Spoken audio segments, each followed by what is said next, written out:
Vous savez, nous avons pris un très grand retard. Dans le cadre du développement du sport à la base, il faut commencer par les catégories inférieures.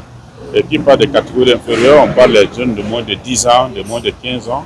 Et si chaque fois que c'est possible, il faut leur donner l'opportunité de jouer. Et un enfant ne peut pas être à plus d'1 kilomètre de sa résidence et vouloir aller jouer. C'est pourquoi nous souhaitons que tous les 15 quartiers que nous avons, les 57 quartiers que nous avons ici dans nos villes, qu'on ait au moins un stade de proximité qui peut être faciliter le développement du sport à la base. Ainsi, l'enfant, le matin, il aura l'occasion d'aller à l'école à côté, l'école primaire à côté, et venir à la maison où il réside et se nourrit et se repose. Et puis, vers l'après-midi, il peut s'aller dans son stade de proximité. C'est ce qui nous permettra d'avoir des jeunes engagés de moins de 15 ans qui puissent être demain nos joueurs de demain.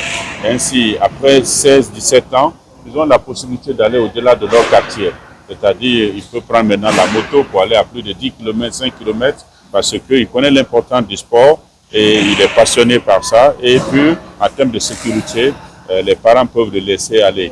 Mais si nous n'avons pas de stade de proximité, il sera très difficile de faire le développement du sport à la base. Donc, nous avons demandé au quartier, aux représentants des jeunes des quartiers, à la direction préfectorale de la jeunesse, mais aussi à la direction préfectorale de l'habitat, mais aussi au conseil de quartier, la délégation spéciale, d'en faire une priorité pour que nous puissions en récupérer et faire les titres fonciers.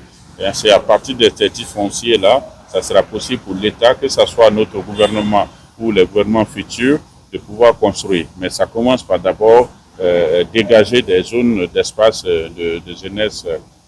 C'est la même chose pour les maisons des foyers de jeunes.